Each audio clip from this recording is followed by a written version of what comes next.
nyumbani. Nimejisikia niko nyumbani shoga yangu. Nzuri. Karibu bro. Asante baby. Tumefika saa ngapi?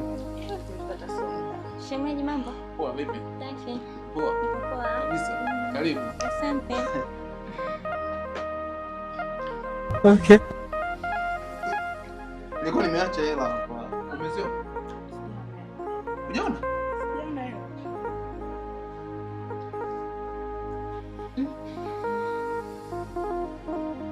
Sasa nenda.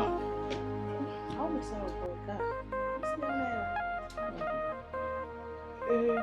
Na juisi nani wewe? Umekunywa mwenyewe? Yaani kikombe nakiona sasa, sijajua kama kuna juisi. Sijanywa juisi wala sijaona hela. Mtoto wa jirani kaingia unkani. Mungu anakuwa mfumo. Mungu wangu mimi. Nini tena? Yule mbwa ambao huaga anasumbua yule hapo nje.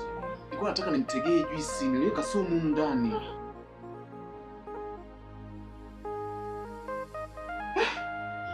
Mtoto akanywa.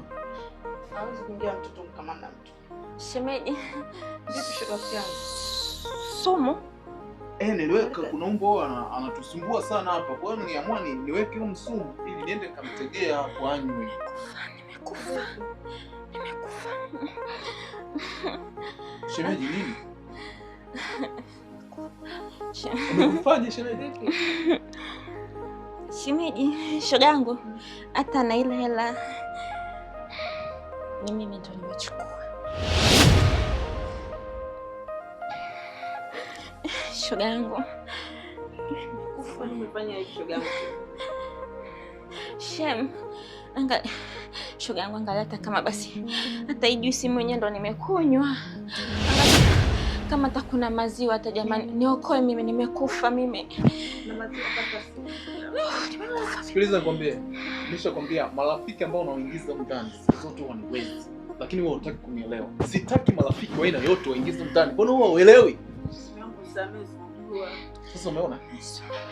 Umeona? Siku ile namzingizia mdogo wangu kama kaiba au hela na wewe ukaleta ushabiki kwamba ni yeye kaiba. Umeona?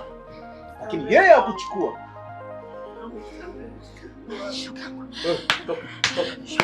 Toka. Sasa wewe ndio kafe huko nje. Toka.